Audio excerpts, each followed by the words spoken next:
Not even live. They were. Now it is. I'm Brent Leary. Paul Greenberg. We are the CRM Playaz, and it's just one of those Thursdays. Which one? Those. Oh, as opposed to just one of these Thursdays. One of those Thursdays where, we do a show, talk a bit. 17 years we've been doing this. Apparently, that's called bringing that. It's also called the longest running show in CRM CX, which, let's put it this way. Is that amazing? It's amazing we're doing it 17 years. Is that actually like notable? Not particularly. Neither of us really thought about it. So No. Vala had to tell us. Otherwise, we wouldn't have really known that. But it is what it is, and we are who we are, and yada, yada, yada. And we do what we do. And what we typically do at this point is a moment of Sven, but we can't really do that because at this moment, there's no Sven. Oh, okay, then. English. Well, maybe he got tied up because it was Sapphire Week. Maybe he's too busy or something like that, which we completely understand. Of course. But I still miss him.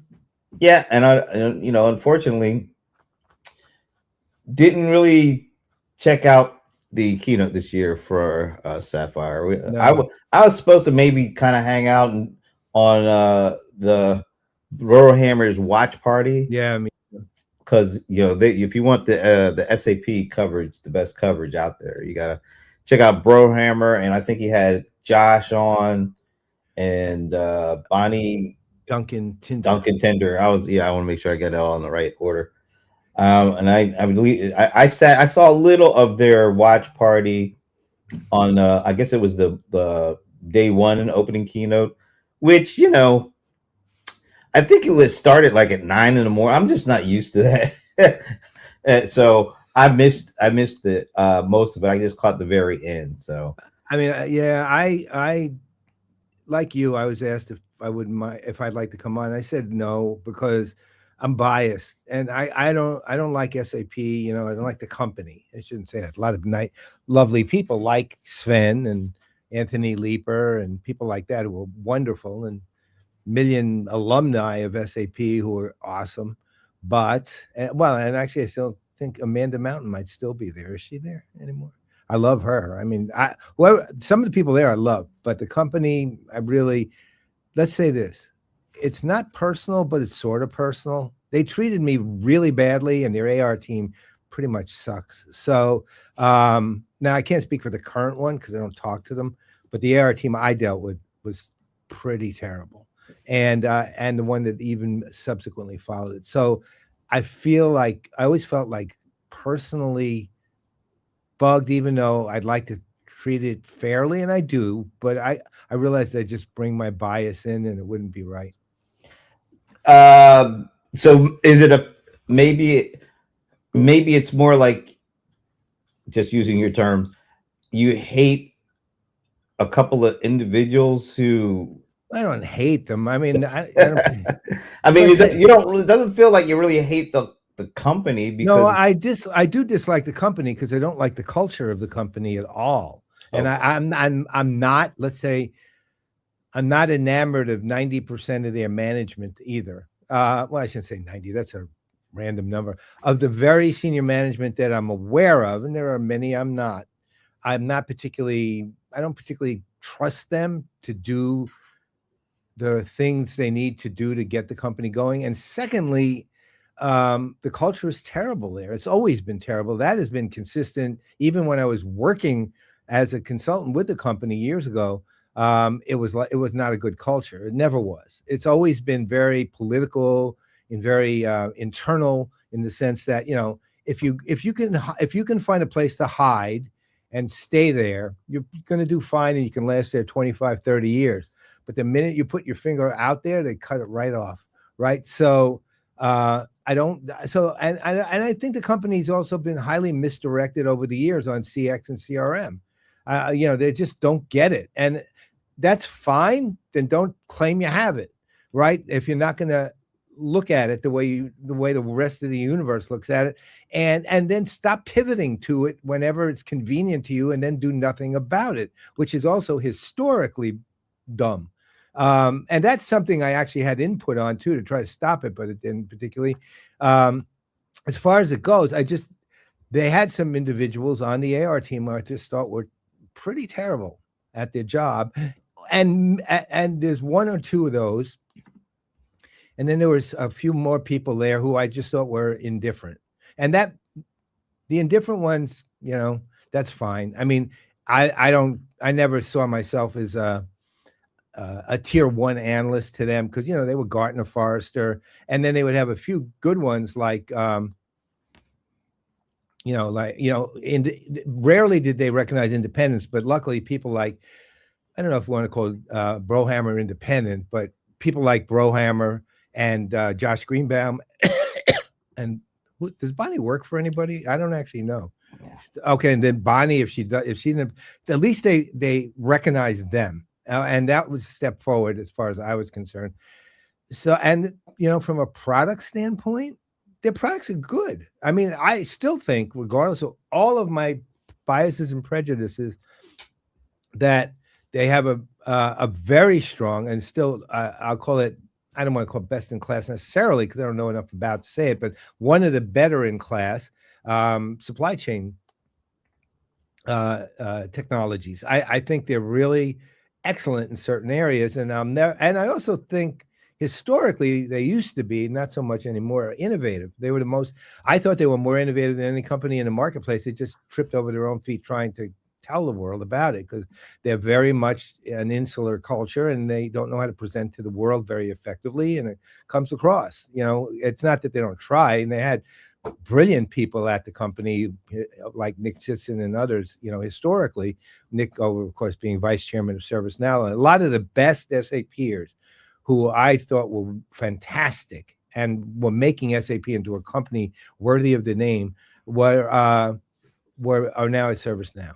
So, that's kind of where I stand with it. It's not like I don't think they do terrible products, but I do think there were some individuals, to your point, but also the culture of the company was never, ever to my, and I'm pretty aware of it. So I want to say as far as I'm aware, but I really am kind of aware of it, has never, ever been a good culture, ever. And certainly just pales by comparison to the companies like a Zoho or, of course, then again, so is almost everybody, companies like, even like ServiceNow for that matter, or even Salesforce, which is Salesforce had its up and downs as far as culture goes, but there's still a paradigm for culture in a lot of ways. So, and SAP has never even been close. Well, excuse me. You have my watch party results. Yeah. For me, I don't know. I think it's amazing kind of how you can look at a company individually, and based on the individuals that you work with at that company, you form an opinion that ends up sounding like it's for the whole company. Right. And it really can't be, because look, I dealt with 3 or 4 actual employees at SAP. And maybe it was just those I just vibe with really well. And I did like a lot of stuff with SAP in like 15 years. Margot Hellerman. Oh, she's one of the greatest. She worked with me on a project through one of our really favorite people who's no longer with us, Robin Carey. Who is one of the best social media people I ever met. Amen to that. And she was doing social media today.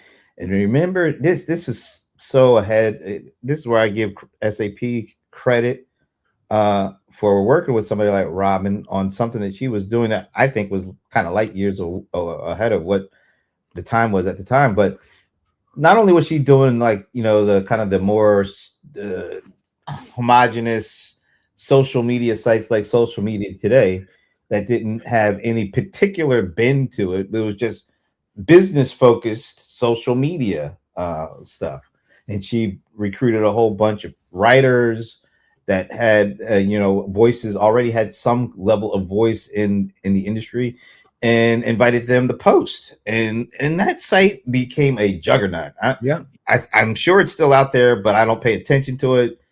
She's no longer with us, and Right. that's partial. Well, that's the main reason. But as part of what she was building with social media today, she was working with big enterprise vendors on these projects that she was trying to build and see where they went. And one of those projects was a site called the Social Customer. That's right. And in order to kind of get a good start, or a good give this thing legs and an opportunity, she knew she needed sponsorship, and she would recruit from some of the businesses she was working with or worked with in the past, companies like IBM and others of that ilk.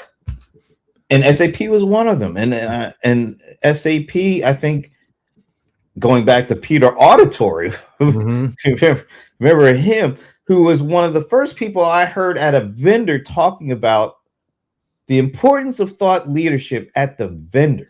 Yep. Now, this is like 2008, 9-ish, kind of. Most people were still just looking at how many views we can get, and how, all that kind of stuff.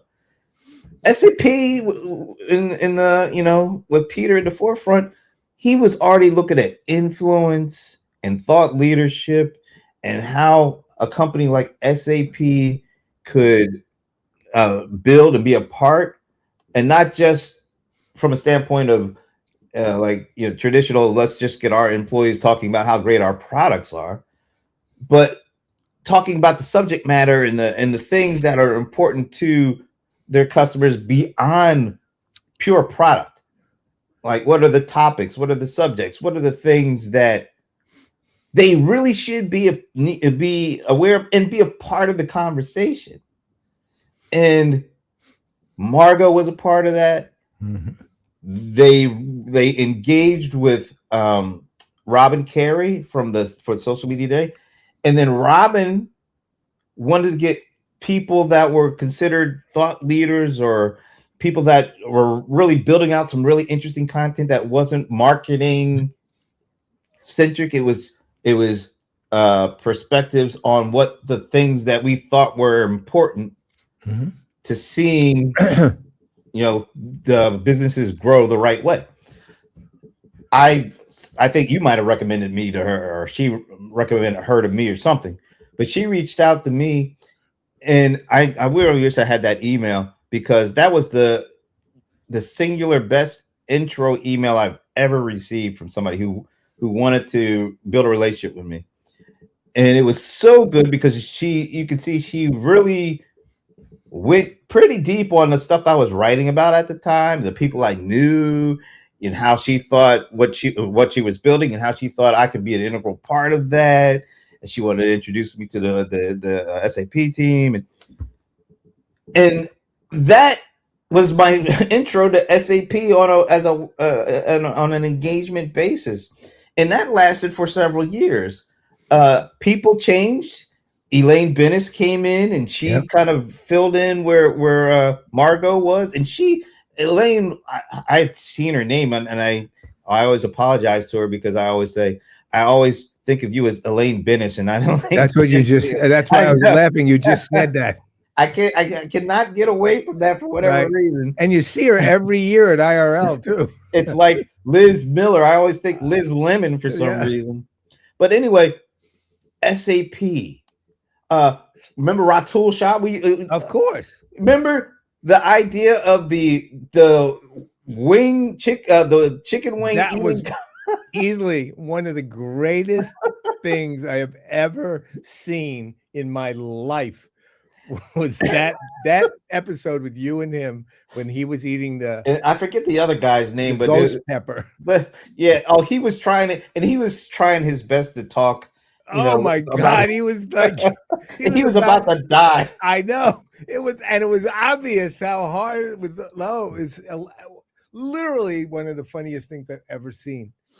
It I was, mean, so they had people there that were yeah, trying to figure out how do we do thought leadership in a meaningful way, in a way that's not a stuffed shirt. I remember I did during the at the very beginning of COVID, they had me, they said, what can we do? I was like, how about we just do a weekly series of, and I did a 5-part weekly series on, I think it was, around commerce and social commerce or something like that. Anyway, it was just a few, and how can we forget Jen Vandy Zandy? I of mean, course. And you know what? I with her, I mean her what do you call it? It's not really, it's a newsletter, but it was more than that because it was really a thought it was an leadership online publication that was publication. dedicated to thought leadership. Right, that's what it was, and I remember publicly calling it the number one in the entire enterprise world, and Yeah. multiple times, which is how I actually met her, right through that, right by me calling it that. Look, that to your point, when you go back into the earlier period of us, and it's really the last 3 or 4 years where they've really gotten crappy. But I mean, they had a lot of issues before that, but they were also still had some good. Look, I still remember. I was a consultant to them for like 13 years, right? So, and again, first to recognize influencers and develop a program, which was Malcolm Kimberlin's program, right? And Oh, the how business could I forget influencer Malcolm? program. Well, and that's the thing. But that got crushed by some of the AR people after he took an early retirement. Then that's one of the reasons I dislike the particular AR people. Secondly, I still remember one time they took me to Palo Alto where they had their labs, right? And they took me into this room to show me this thing they're developing. And keep in mind, this is probably around the same period of 2008, 2007, 2008. And they showed me a drone that they were using, that they kind of had, the internal software was SAP software, but it was a drone that would fly out to remote areas with power lines, like really remote, like high mountaintops. And it would actually, by hovering at the lines, by the electrical lines, would measure the power outputs of the lines and the power movement. And it literally could like do maintenance and stuff like that. This is like so far ahead of anybody else. Now, the funny story there was they said, you want to see the drone fly? I said, well, how can I do that? They said, well, fly it in here. But they lost control of it. And it was like it almost hit me in the head, right? It's like when I had literally had to like dive out of the way before it hit me. But the brilliance of what they were doing was, look, think of this. They had Jonathan Becker there, right? Jonathan Becker was arguably not even a Renaissance man, one of those creative thinkers I've ever met in my life, understood customer experience from the beginning. He was the CMO, and I would say Alicia Tillman was a pretty decent CMO too, but beyond that, they've never had a decent CMO after him. And they can't communicate with the world. That's another story. But I remember Jonathan when he was moved to chief customer officer, and this is kind of the conundrum with SAP. He came to me and he said, I've developed this application and I think you're going to like it. I said, well, what makes it different? And they said, well, it's actually a single user application for a small business, and it's customer experience and engagement focused, and it's $29.95 a month for a user. I said, SAP's got something for $29.95. He said, yeah, and you can turn on, they had, what was it called then? C4C. Remember, they called it C4C. You could turn, he said, if you grew, you could literally flip a switch and it would turn on C4C right from the application. So he showed it to me. It's fantastic, right? And guess what? They shut it down, right? Because it was too small. The money they make too small. They had, I think Samir was doing collaboration back then, and he built the best product in the industry with that. We can go on. The level of quality they had was great. The innovation was spectacular, but the culture got in the way all the time, right? Look, a perfect example, and we were actually talking about this a little bit back and forth with Bob Stutz. I think it might have even been on the show. We talked about it when he came on with No BS. He built the first modern interface CRM program of all the technology industries first modern interface. It was Google-like interface. It was SAP 2007, and it was the best interface I've ever seen. I didn't know Bob then, and so I see this thing and I said, "Wow, SAP's all been BS shelfware up to now. This is real deal." And I wrote this glowing piece on it saying this is so far much better, and it was brilliant. And it was the first. SAP was the first in a lot of things, even related to CRM, but politics derails that company nonstop, internally, externally. Ultimately, my relationship soured with it because of politics, really, their politics, right? And shutting Malcolm's program down, reneging on some commitments they made to me, lying to me literally about two or three things, obscuring two or three other things, like doing stuff like that where I lost trust in them. And it was mostly due to this one particular person, but there were a couple others. And then the follow-up afterwards, when that person was moved over, there wasn't any. So that's where I let it go. But I thought they were an amazing company with the cultural, I'll say caveat. But from the standpoint of the stuff they could have done, given now they don't have any of that anymore. I don't even know if they innovate really. They just seem to be following the path of everything else and are, when it boils down to it, no matter how much they claim anything else, they're an ERP company. And by the way, that includes if they claim they're an AI company, they're just an ERP company, and that's what they are. And that's, I don't know, maybe I will tell you this: if Josh tells me different, if Bonnie tells me different, if Brohammer tells me different, then I will think different because they know far more than I do. That said, by the way, Brohammer this morning put out an 8-minute audio only summary. Well, it's actually the pre-show and post-show analysis. What we're looking for, and the post-show analysis of what we saw. That's available if you want to listen to it. I started listening to it, but it was right before this, so I haven't really had a chance now. I found it a couple hours ago. So just keep it in mind. I'm sad for SAP, but on the other hand, I can't. I'm not unbiased in it. I try to be fair, but I'm human. So I know, I understand it. I'm kind of in a similar boat, except for maybe not to that extent. Yeah.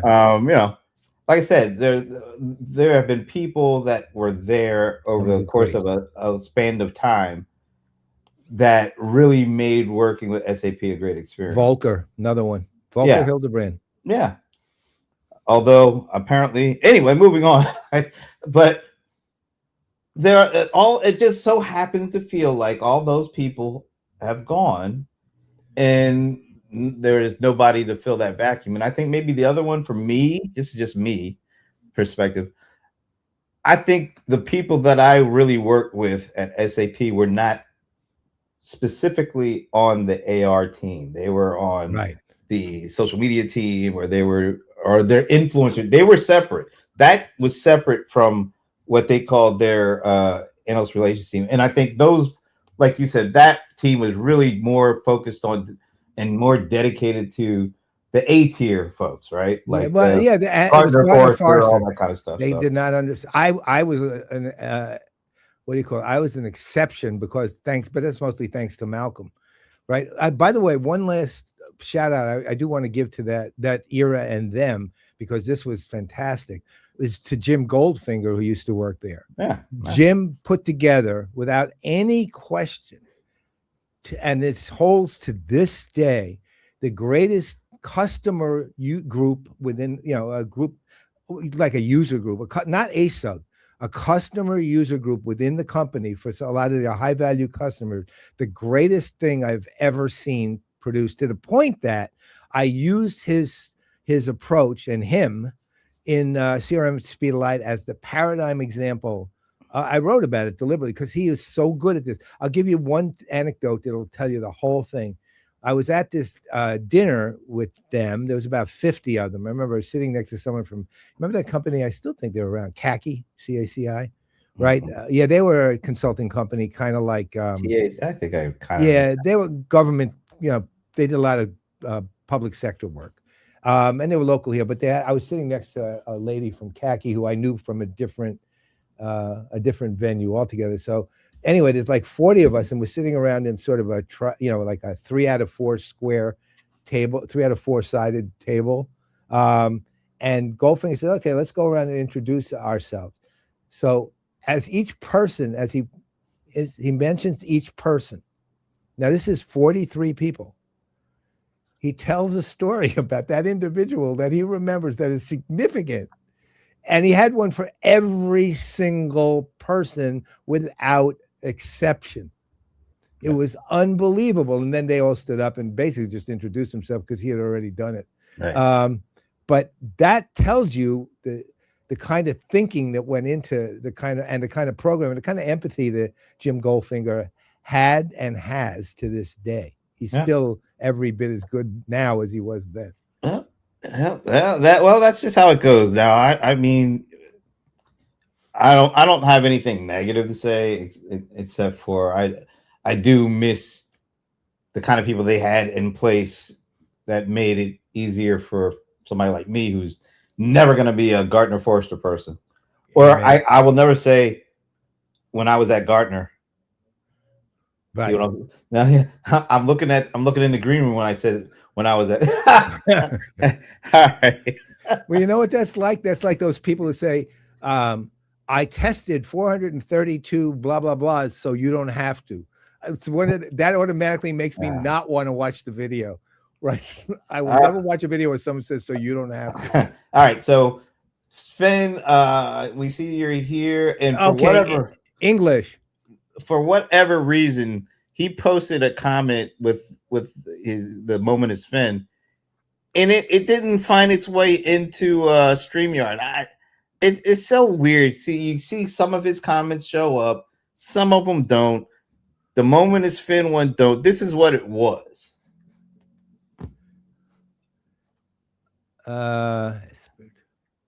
Geez. Well, you know what? The moment is gone anyway, but that's what happened. Sven, just tell us what that one was today. Oh, wait a minute. Yeah. Our non-guest says it was Greek. He might be right because it's transliterated Greek. Was it right? Oh, wow. what a segue in. That's a segue, man. Are you on mute? Yeah, I think you're not hearing your mic. I'm not hearing your mic. Want us to get back to you? Yeah. All right, we'll get back to you.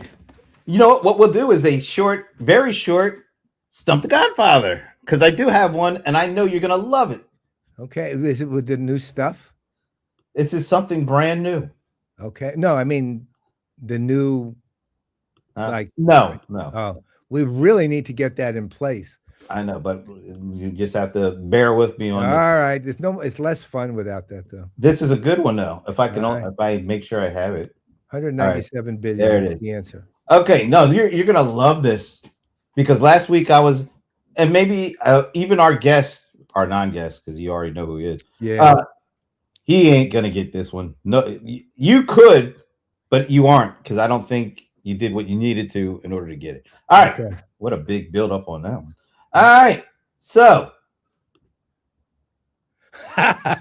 how many companies has Idris Elba founded? And is it 2 L's? That's Isn't an I. I thought it was Idris. Oh, maybe it's Idris. I don't know. Whatever. Yeah, it's just one I. Anyway, how many has he founded? God, this one I have no clue, but I'll guess 13. That's literally just a guess out of nowhere. I have nothing that says anything about it. By the way, apparently it was not Greek. It was Guarani, whatever the hell that is. I mean, Gaudi is a Spanish guy. What is Guarani? I would never have gotten it anyway. Guarani. Oh, wow. Now, the only reason that I even know this, last week at ServiceNow Knowledge 26, I did the sit down with our buddy. Yep. Colin Fleming. No, Colin Fleming. And I asked him about how they selected Idris to be their company spokesperson. And he started telling me stuff I had no idea about Idris. One of those was he's a serial entrepreneur. And he said how many companies he's founded over the years. Yeah, I missed that. I did listen to a lot of the interview, but not the whole thing. But not that. No, apparently not that part. I'm not even going to ask anybody because I just literally posted that video right before going live. So nobody's going to know the answer to this one. So I'm just going to, matter of fact, I'm going to play a clip to show you what the answer is. Perfect. Here is the clip. You know, and I know StreamYard is rating to screw me over, so I know how they work now. So I have to remove this guy and then hit. Oh, because if I hadn't done that, it'd start playing underneath that. So unbelievable. I finally figured out. All right. Yay, Kaltura. Go Kaltura. No, that has nothing to do with Kaltura. Stump the Godfather, brought to you by Kaltura. That is true. Well, matter of fact, yeah, we do need to give them their props. Kaltura will save us from StreamYard. There we go. There we go. There we go. Little prop action. All right. So here is the answer to that question. How did you make your selection of Idris Elba as the spokesperson? I mean, Idris is the man. He's the dude. I mean, super charismatic, unbelievably talented. Yeah. He's a serial entrepreneur. He understands business in unbelievable ways. He has 16 companies he's founded, if I remember correctly. Wow. And he's just like incredibly curious. And so he 16. That was not too far, but you were close. 13. Well, I assume a lot, but that 16. Holy cow. Yeah. I founded one. No, I don't know. Would you call CRM Idol? It wasn't really a company, but I mean, I founded institutions. Hey, people say they founded hashtags. Yeah, no. Well, you know who did found that? What? Thomas. What's his name again? Thomas Vanderwall. Vanderwall. He actually is the creator of that. Yeah, how much is he getting paid off of that? Oh, he not the business guy, but he's a genius. So I don't run around. I founded a hashtag, or I founded a. No, he doesn't either, but he did. He's the guy who invented the whole. Or remember structure for it. So do you? And we'll ask our buddy. Do you put like on your bio if you kind of coin the catchphrase? No. Do you see? I'm the one who said what. No, in fact, I try to divert people from even using the catchphrase associated with me, which is it's not really a catchphrase. It's the nickname I think you gave me, the Godfather. Yeah, that's why I always say grandfather, because A, it's funny, and B, my way of pushing it away. Now you know what I've noticed, and then we'll bring our buddy back. I see people referring to you as the venerable Paul Greenberg. People are doing that. Have you picked up on that one? If I didn't, I'm not telling. Now, can I say I'm the one who? Yes, you can. Well, it's pretty clear you did that one. I think everybody in the world knows that you did that one. But let's see. Well, let's get the opinion of someone who Pestilence himself. Some may call him irascible too. I don't know. We'll see. We'll call him the one and only Esteban Kolsky, coming back after a short hiatus. Oh, hi. Sorry, I was falling asleep there listening to you guys. Wait a minute, by the way, Guarani is not from Paraguay. Guarani is not from Paraguay. It's actually a dialect from the tri-state area where Iguazu Falls is. It's Argentina, Brazil, Paraguay. And it's derived from a tribe that was actually the Guarani Indians that were actually derived from the Patagons, which actually came from Fiji. So wait, they're actually Patagonia? Patagonia comes from the Patagon Indians, which were called Patagon because pata means feet, and they actually had big feet, which is one of the things that originated the name. And they came from Fiji many centuries ago, and were the original native of the tri-state area. What is today so the they actually area. Have. Hold up, Paul. It's a dialect. No, whenever we talk to you, we hear our echo in the background. You're not hearing that? Esteban, I'm hearing it on Esteban. No, I don't hear it when he talks. I do. Is this better? No, I hear. No, that's it. Yeah, he was his speaker. No, it's his speaker, but when he was talking, there was no right. echo. I'm saying we were talking. Is this better? Yeah, we got you. That's perfect now. Okay. Yeah, all I was saying was that. Anyways, it's a dialect. But do they have proof that they actually have proof that they migrated on boats? I Yeah. guess from DNA. wow. DNA science is a bitch. Yeah, I'm going to look that up after this. Actually, the latest science that you don't want to know is that Neanderthals were smarter than Homo sapiens. So we could actually be smarter now. Well, I am, but the rest of you could be smarter if you would be Neanderthals. So it's okay. So if I call you a Neanderthal, that's like a compliment. By all means, I would embrace it. And here's the last part of Neanderthals. The only traceable group in the world existing today that is traceable to the Neanderthals are the Basque. Really? The Basque Yep. are. I guess that's Yep. why they're so distinct, I suppose. That's one way to say it. Yeah. Yeah. Well, I mean, they're also borderline French Spain, right? It's France, Spain. If you go deep into Basque country, to some of the villages that remain pretty pure Basque forever that don't even speak Spanish, you're gonna see that the people look different than Homo sapiens because they derive from a different genetic makeup. Now that is even more interesting. I'm going. I to- know. So what are they? Somewhere between Homo sapien and what was the other one back there? Homo sapiens and Neanderthals did develop around the same time, Right. but Neanderthals they didn't want to do crossover with Homo sapiens as much, so they kind of like just disappear over time. Extinction happens in weird ways. So how are these people still around? Because they didn't mix with the Homo sapiens. They basically stayed in villages that were isolated, right? Yeah. So they're genetically different than us.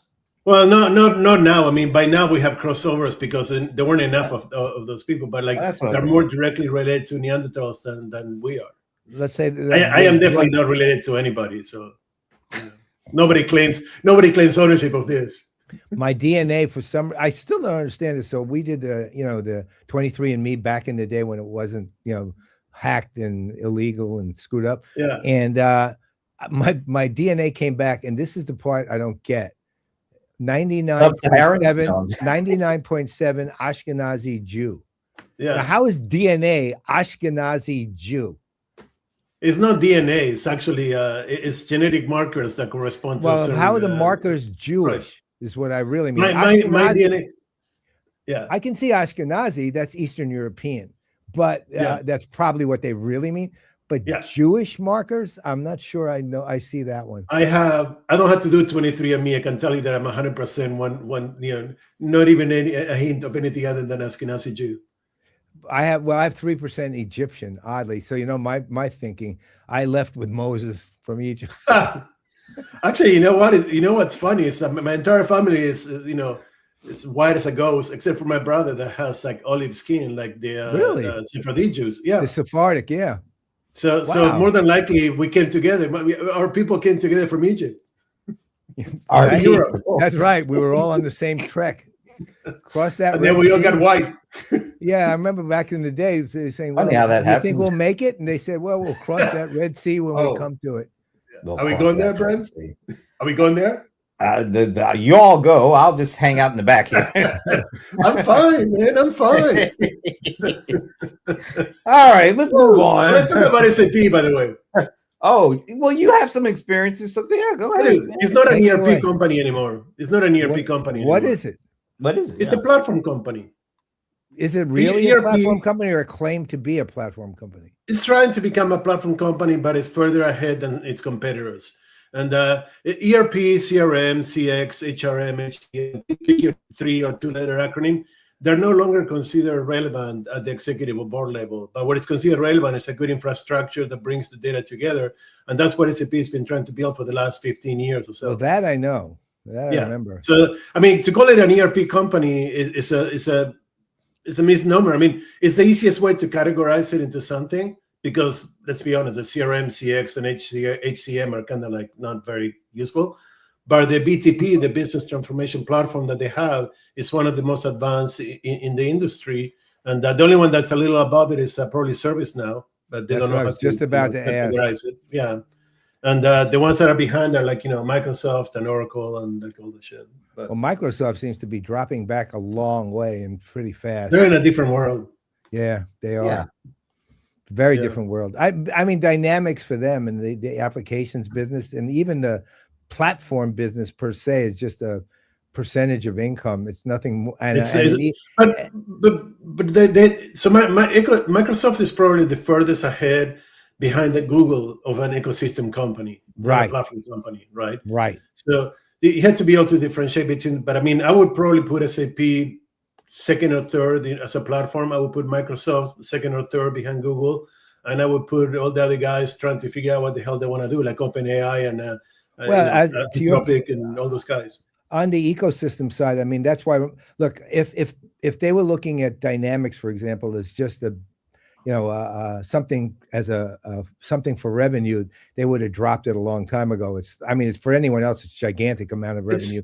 But no, it's part of an ecosystem, and it's a necessary piece. It's a checkbox. They have to have all it is a checkbox. Yeah. You have to have it in your ecosystem. There's no question about it. I mean, their investment and relationship with OpenAI is a similar thing. It's not done for any reason other than to be part of the ecosystem. The same thing with Anthropic, the same thing with everybody else. So Microsoft was probably the original ecosystem company, and Google figured it out in the last couple of years. How to Amen. catch up to them, well, I remember many years ago when Ballmer was still running it. In fact, I wrote this article, it was like 2006.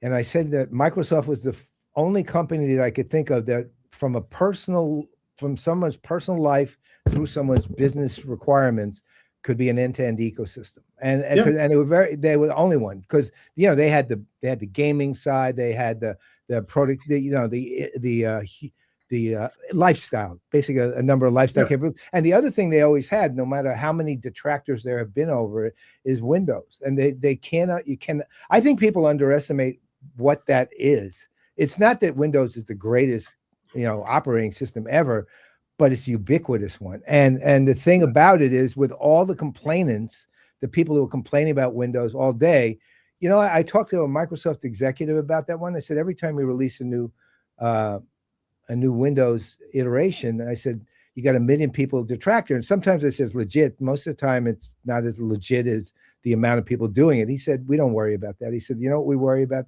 He said, we know that's going to happen. We find the legitimate feedback we need to fix, and then we fix that, because at the end of the day, and that's literally what he said, wasn't Bob either. At the end of the day, they're going to be using Windows, right? He said that's what's going to happen. He said that's just. He said, so what we need to do is we have to separate, find the legit feedback, and then fix what's the problems, as opposed to the Mac fanboys who just love Mac, so they attack Windows just because it's Windows. He said we don't worry about them either. I think the companies that will matter 10 years from now are going to be Google, Microsoft, Amazon, ServiceNow, SAP, maybe Salesforce, if they get their shit together and they get the message straight at a large enterprise level, right? I mean, I'm talking about not overall.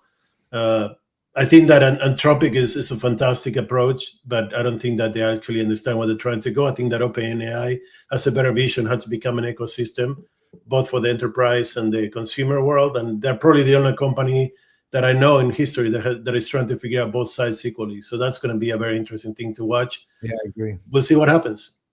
What about Oracle? You didn't mention them. They're a hardware company. Yeah, well, they're on a different path. I mean, they're to their credit, they're the only ones who can claim a end-to-end ecosystem for but their software business. The software is dated at best and weak, and they do much better work on end-to-end infrastructure that they do on. I would buy Oracle for servers and databases. I would not buy them for software. Also for middleware at this point, they're actually pretty good at that. When they did that, it's basically headless middleware, I guess. It's really, even though they don't call it that, but each end is an open-ended point, right? But everything passes through regardless of system. So it's I have to give Larry Ellison some credit. He's that part he nailed it. Yeah, I have to tell you that the investment at the executive and board level today is shifting almost exclusively to infrastructure. AI is becoming a critical part of infrastructure, but not separate or unique. Same as security. We're shifting a lot of potential budget from AI to security because agentic AI showed us how weak it is, our security. And then McDermott mentioned last week at the thing where cybersecurity is the third biggest economy if you looked at it like its own economy. right behind U.S. and China. I think he said about $1 trillion each month is made in terms of revenue if you looked at it like that. And yet we have no idea what we're doing there. So, well, that's why they said at their company they are now also a security company, and a lot of those acquisitions the acquisitions that they made with was it Armis and Versa? It's a stupid idea. It's a stupid idea. To think that a platform company can provide infrastructure is moronic. That's why we divided between infrastructure, platform, and software. So stick to what you do well. Create a great platform and rely on the infrastructure for everything else. You remember years ago, 5 years ago maybe, McDermott came out, even though they dropped the messaging here, but McDermott came out and said, we want to be. He didn't say we're going to be. He said, we want to be the platform of platform. No, he said that last week too. Well, they had dropped that messaging until now because it had literally disappeared. Well, remember he kind of used it as a bridge to say they're going to be the AI for something. That's the marketing. But he used platform of platform. Well, the reality. Well, they're the Uber of AI. They're the Uber of AI. Right, I don't think that's what that. You know what? From the standpoint of platform, I remember at the time when they first came out, where I asked like a dozen analysts, "So, do you think they could do it?" And 11 of the 12 said, "Yeah, they probably could." One of them didn't. I don't remember who it was, but probably you, Esteban. Right. So, I want to say no matter what the question is, always lead with a no and then figure the way around.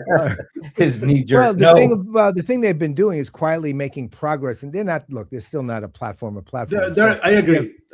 Yeah. But they're making a lot of progress. They're making a lot of progress toward a platform, but they're not there yet. Yeah.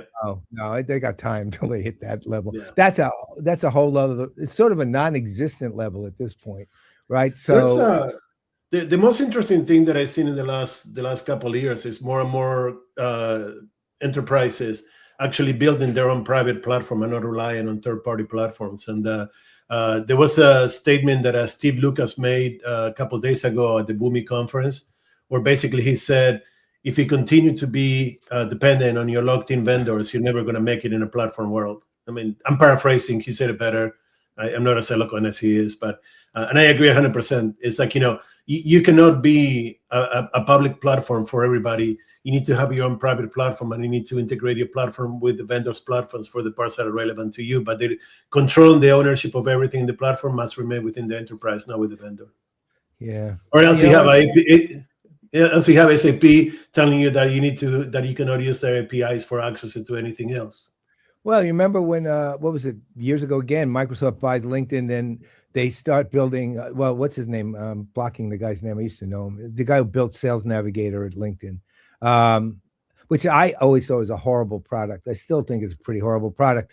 The reality was, though, that what LinkedIn did was that they shut off access to their APIs. And if you wanted it, you had to buy Sales Navigator, which is why people bought it. Because as far as being a CRM SFA tool, remember when we started e-commerce, that Oracle said that every customer had to buy a database license so they could access the database to know what products they were buying. Yeah. And they said, "Oh, you have 3 million customers. That's 3 million Oracle licenses that you need," right? That always happens at the beginning when there's something new and different. That like vendors try to generate more lock-in because they're afraid of losing what they have. In a platform, you lose what you have very, very quickly because you have limited value. It's no longer you value everything. So now that the world is coming out as headless again, we're back into the new cycle of it. We're back to 1939. Yeah. Well, the Agent Force and headless, Agent 360, and you have of course Contentful is back doing that, is reconstituting the world of headless to the publicly again. I'm going to go in there. Is that a legitimate anything, or is it? It's an implementation. It's an implementation of distributed computing. Headless is the marketing term, but basically, distributed computing breaks everything into this small, minute pieces, and then creates the best way to resolve each one of the components, which is something that we're doing with AI, agentic AI as well. So I mean, if you want to say headless, I mean, agentic AI is the Uber implementation of headless essentially. But is it something? It's distributed computing. It's something distributed computing before was distributed work was invented in 1939 by the U.S. Navy. First implementation was in the 1960s by IBM, and we've been trying since then to get it right. So after 65, 66 years, we're starting to make progress. Well, weren't all this? I don't know if this is well, call it a consumer side version of distributed computing, but you remember about it must be 8 or 9 years ago, there was this whole thing that if you were, I think it was right before we had crypto and all that, and you'll see why I'm saying that. There was a thing that if you had you had your PC, and it was a powerful PC with a powerful GPU in it, that you could the time you weren't using, so to speak, could tie into, say, Stanford databases for medical research. I mean, that's another form of distributed computing, right? At the risk of dating myself too much, there were two iterations of that. One was in the 1990s to 2000s with grid computing, which was making use of all the CPU and GPU available in computers for each company. Microsoft created a grid server that they would deploy. I was certified on this thing for a while. You could deploy it and actually capture all the idle cycles and use them for different things. No kidding. And then SETI, the search for extraterrestrial intelligence, was probably the most public, the most common known public model for that. There's been a lot of things done with protein folding by the NIH and in UK and whatever the equivalent is here that I can't remember. CDC and NIH created and sponsored projects to do idle cycles protein folding before we had GPUs. Basically, NVIDIA making GPUs available independent of the graphic cards is what changed the game for public grid computing, for the blockchain and the distributed ledgers and cloud and everything. So you could. I mean, you could. My computer probably has 90% idle time. If I could figure out a way to do something with that, I would do it. But then we go back to where we started the conversation, which is in cybersecurity. How do you keep it tight so like nobody can actually, no malicious actor can take over your computer by deploying a distributed element? Well, and AI will eat up a lot of those cycles. I know that, for example, I was doing this, I'm doing this really complex home automation project, and I have this one piece which requires using well, it no longer does. I transferred it to complete local access so that I didn't get charged. But it used OpenClaw cron, crons, right? It was doing a lot of work via OpenClaw, and to use that, I had to tie it to the Claude API, and I was using Claude to help me build it. And at one point, we tied it to the API. Are you using the desktop version or using the web version? Of Claude, I'm using both, actually, depending on where I am at the moment. But the interesting thing was, and this is on a Mac, it's on a Mac Mini M4 Pro, which is a lot of power, right? So that said, for example, the API, Claude API tie, until we scaled it and changed it and moved a lot to local, I put $100 into the Claude API just to sit it there in an account. It was gone in 3 days, right? Initially. Now it's cost me 68 cents a day. We've got it scaled all the way down. Go ahead. But the costs are enormously high. But the other thing it was doing was chewing up initially, until the thing I was building was chewing up 92.7% of the CPU. Which is fine. That's what you want. This is why edge computing, if you look at the upcoming technologies, quantum is not going to be the next thing. It's going to be edge computing once we figure out how to do it. Because if we can do inference on the edge to feed the public models or to feed the centralized models, we reduce usage by 98%. Stump for HIA did a study that they said that you can actually save 90% of costs by doing inference at the edge and reducing a lot of the cycle time that you use in the model. People think that everything needs to go to the model, and that's just not the right way to do it. That's the worst way to do it. Yeah, that's why you're seeing Apple people buying these Mac Studios, because you literally can. I think I saw this dude who had stringed together 5 Mac Studios. Each of those boxes had like 512 gig of RAM on it. So he literally had a terabyte of RAM. He could load up the biggest models locally and do everything on the edge. You guys remember Prem from the accidental AC community back in the day? Yeah. I was reading. I may get this wrong, but I think that he was trying to make a Raspberry Pi, the CPU with a truckload of memory to actually run inference for a public model. Really? So if you want to geek out, that's I thought a Raspberry Pi was that. That's 4 gigahertz, like 4 gigahertz Raspberry Pi.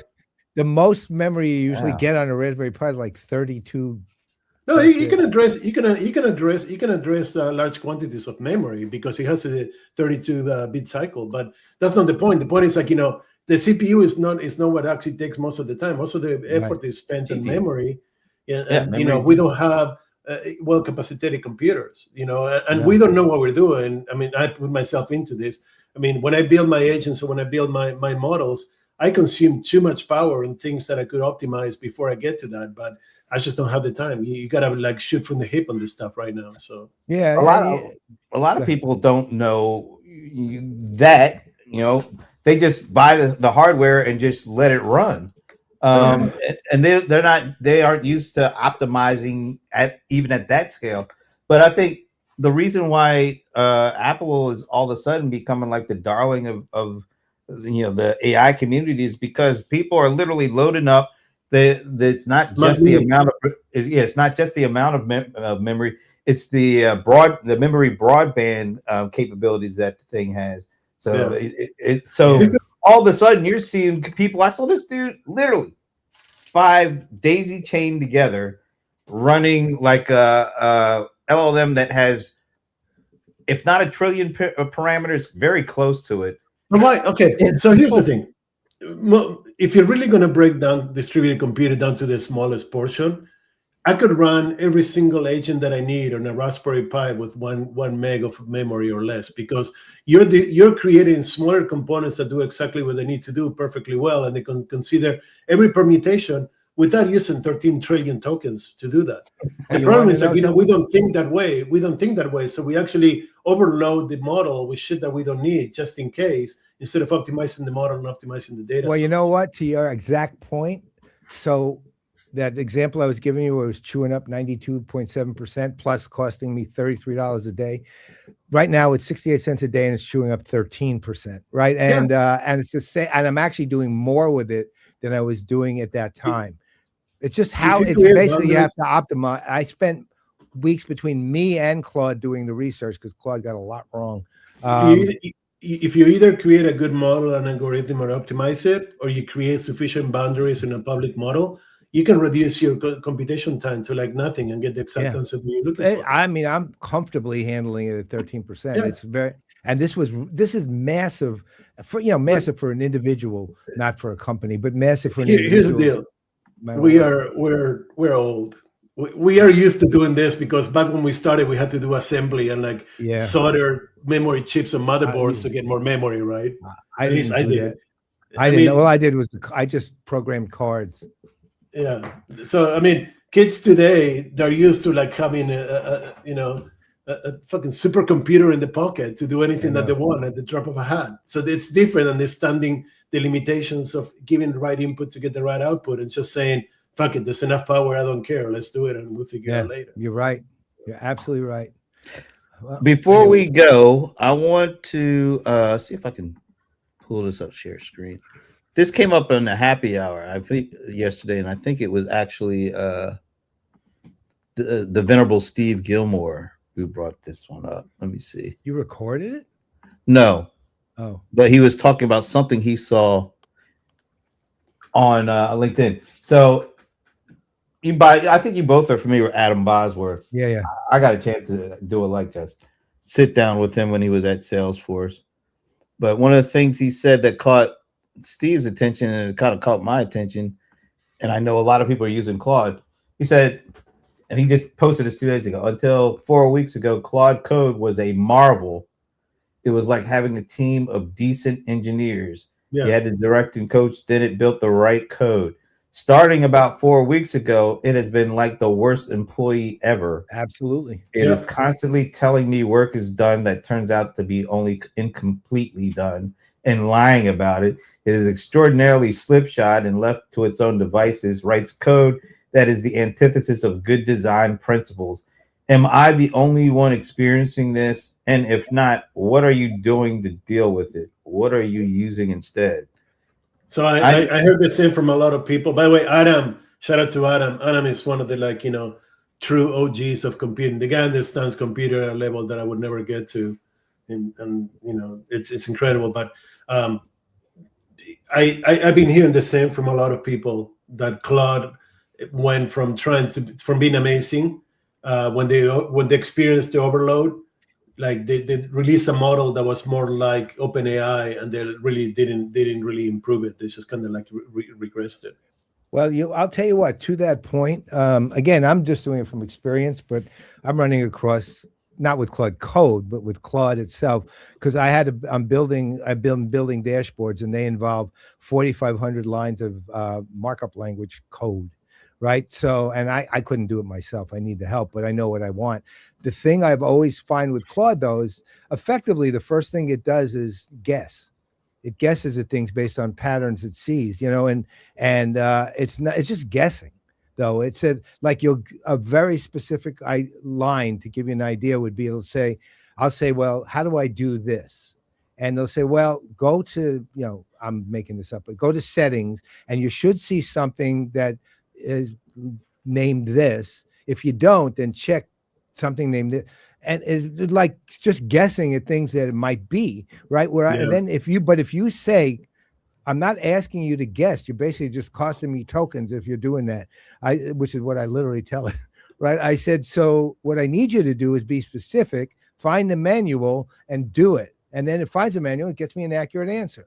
But yeah, if you don't tell it to be specific, and I literally tell it to be specific, it'll do that. Sometimes it'll give you 10 different ways to do something, and I'll say none of that works. Go to Reddit, because check this out. I found this on Reddit, and I'll look at it and said, oh, now I see what the problem is, and then it'll actually fix it and it'll get it right. I mean, if you don't literally, the problem is, one of the problems, and actually is a problem, which is interesting. People think that Claude will do the work, and it doesn't. It'll do the labor. But you have to collaborate with it, or it won't do it right. If you don't actually literally direct it, it's not going to do it right. I mean, let me just jump in and ask a question. Because he said specifically a month ago. You remember they were announcing a new thing almost every damn day about a month ago. That's when OpenAI signed with the government saying you can do whatever, we don't care, and then everybody moved to Anthropic. And then they blew up. They couldn't keep up with their loads. They couldn't keep up with the number of customers and all that stuff. That's what I was wondering. Is this the impact? Is this the end result of what he's talking about? Because of everybody jumping on, and they're trying to keep up, and even they can't keep up. No, I think it's the same as everything always is. It's we can get into hype cycles and all that, but the reality is everything is a marvel until it isn't. Right. And and that always happens. It's with everything. You have an amazing team until it loses 10 straight. Yeah, you have Claude Code which is astounding. Or you had YouTube where, oh my God, I can upload me to YouTube. And then now, if you don't have production values, you're not no one wants to watch it. Right. I mean, it's the same damn thing with every single thing that's new and interesting and innovative. Always. Nothing has ever changed. I don't think that's any different than that. It was a marvel because it was new and different. And Claude did some things that they never suspected it could do. But once they knew it could do it, then all of a sudden the expectations change. I think that part of what you said and part of what I said, I mean, I think that the biggest, notoriety that it brought to be created by more people brought them into a place where they weren't used to be, which is the enterprise. Adam Bosworth is an enterprise guy. He's not a consumer guy. He's not going to say, my Walmart site runs faster with Claude. He's going to say, like, I'm creating enterprise shit, and I cannot get Claude to get happy, wrap its head around it. That's the way I read that. I could be wrong, but that's the way I read it. And Claude Anthropic was not in the enterprise until about 2-3 months ago, and then all of a sudden they exploded, and they had to figure out what to do within the enterprise. Yeah, I think that's say what you want about enterprise and consumer using the same components. They may use the same components, but they use it incredibly different. You give me a Ferrari, and I get killed within 5 minutes. You give my brother Ferrari, and he'll have 20 years to drive to to church. Yeah, you can't fire yourself for using the wrong thing or doing the wrong thing. Yeah, it's the same tool. It's just used differently. But I mean, that's my understanding. But I could be wrong. I'm wrong with a lot of things. Usually, I'm wrong. Well, I was just trying to because he was so specific about when it all started going wrong, and it felt like that's when they were getting way more attention all of a sudden. That was the release that came after all the notoriety, the one that was supposed to throttle back on the loads and impose more boundaries and more controls. So maybe that's what he's noticing. But yeah, but you know what? I'll say I think it feels like the company that is every time I use their stuff, it's getting better and better. But I don't hear anybody talking about it like to the level of OpenAI and Anthropic. How is Google going under the radar with Gemini compared to these other two things? Because if you look, because they don't have an end user product, they have an embedded product within Google. Is embedded within Siri, and it's embedded within Google. And like they don't make a product that is separate. You don't have. I have an OpenAI and an Anthropic. They have the Chrome browser, but they just quietly infuse all this Gemini stuff into their browser, which is their product. And they don't seem to get the kind of attention or scrutiny that these other two guys are getting. Well, part of it is they don't go out there and say it either. I think that's the smartest thing they're doing is doing all this stuff without saying, "Hey, we're doing all this stuff." That's exactly what they're not doing. That's exactly right. They're not saying, "Look at what I'm doing," but in my opinion, Google is the one that is best positioned to take over the consumer and enterprise market within the next decade. So here's two things, before we leave very, very late, but this has been incredibly geeky and fun. Here's two things. Number one, I'm so glad that number two, which I'll tell you in a second, is happening because we can stop talking about AI. Number two, we got AI to an inflection point where it's no longer a novelty, but it's become part of infrastructure. Right. And we're seeing this in investment as well as notoriety, as well as addressing the strategy and everything. Amen. So now we can stop talking about AI and we can start talking about things that matter, like data flows, security, and the things that we used to talk for the last 10 years. And my position on this, and I'm wrong, like I said, I'm always wrong anyways. My position on this is like finally, 5.5 fucking years after COVID, we're figuring out what the new normal is for the enterprise. And it's not just me. PwC and Deloitte, they both run studies that said that executives, they basically said, screw it, I can't keep waiting for somebody to find the new normal. I got to build my new normal for my own company. And that's what we're seeing. It's like infrastructure focus to create a better infrastructure, AI as a tool, security as a intermediate abstraction layer between AI and everything else. And if we invest in that, we'll be fine. Okay, final question is, how does your executive program at Constellation help that? How does it help that? What a setup. How do you help it? How do you help those companies? You mean like shameless plug? Shameless plug? It's not shameless. It's not. We're actually. I'm working with a lot of executives and board members on an advisory capacity to help them understand the evolution. The monthly report that we put out, calls this out on a monthly basis. What are the different data points and insights that emerge every month that gets you there? Creates a conversation framework that gets you there. But the biggest part, advisory and like interpreting the data. I mean, look, I don't have anything to drink, Brent, but when I was a gardener, that's just for you, by the way. I thought we were going to give you the whole. No, what I was going to say, the value of gardener is not on creating a magic quadrant and putting up reports. It's in you talking to an analyst, right? And the thing is, like, the analyst world is in shambles, and it quickly disappear for many different reasons. But the advisory world is just emerging. The expertise is commoditized, experience is not. And what you need an experienced person that can help you understand the data points and the insights in front of you. And that's hold that thought. Just at a very high level, make it so easy and plain for people to understand. Why do you say the analyst world is going to hell, basically? the advisory world is the one that you should be paying attention to. Because there's a difference between what analysts do and what advisors do.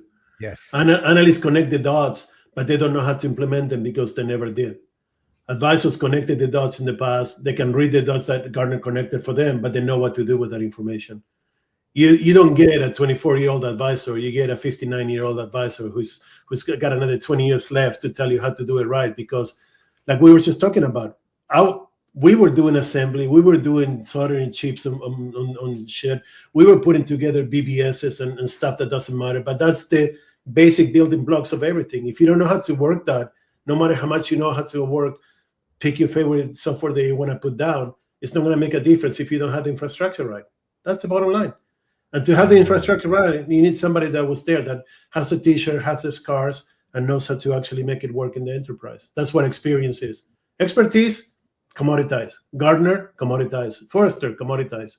When Gartner decided to move away from the star analyst model that basically brought luminaries from the industry and gave them all the information to become stars and start hiring lower and lower level people for the purpose of creating more content, they wrote their own epitaph. They said, we're not going to do, advisory anymore. We're just going to do, analysis, which is perfectly fine, except that analysis is done by Claude and by OpenAI much faster today. So what's the value? That's where we need to end it right there, because that was the soundbite I was looking for. By the way, Alan, forget you. No, sir. You'll have to watch the recording, man. I was being an asshole. Go look it up. He doesn't even have to look that up.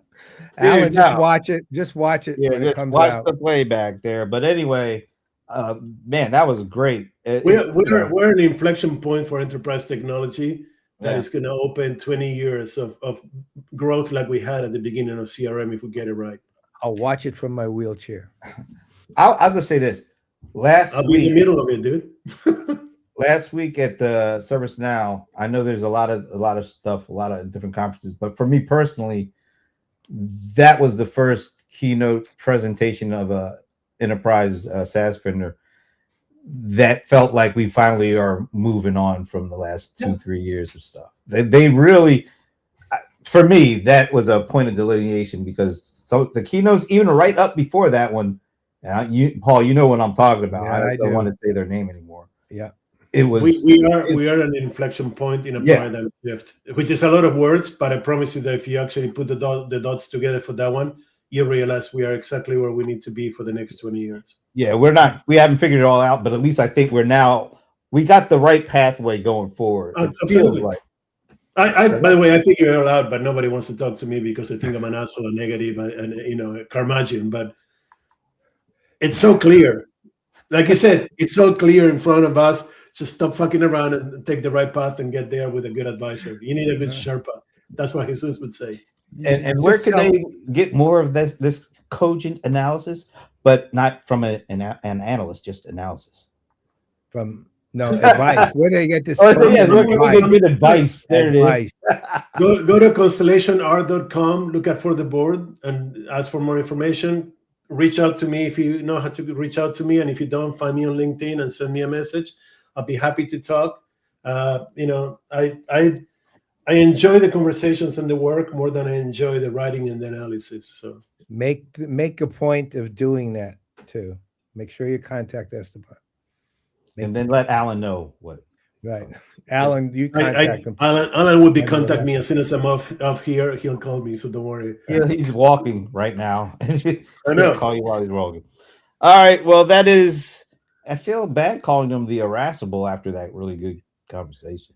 You can still call him that, though. He is what he is. I'm still irascible. Yeah, that's literally the right word. Curmudgeon's the wrong word. The curmudgeonly irascible one. There you go. That's a little too much, man. Anyway, he is the one and only Esteban Kolsky. I'm Brent Leary. I'm Paul Greenberg. We are the CRM Playaz. And next week, we actually have another cool show because we're bringing back Sugar CRM without the sugar. No, without the CRM. Yeah. It is Larry Augustine, Sugar Clint Oram, and Zach Sprocket, not Sprocket. I have to keep telling myself Mr. Sprocket. What's the name of the company again? It's Brief. like Enterprise. Brief. Yeah, Brief. Executive Brief. Brief. For executives. But we're going to be finding out more about their new startup. They just came out of stealth mode. They're all three going to be joining us. It should be good. Check us out next week. See you. All right. Oh, Minnie. Oh, yeah, Minnie. Dude. There. you We cannot end the show without that. All right. Now, see ya. Yep.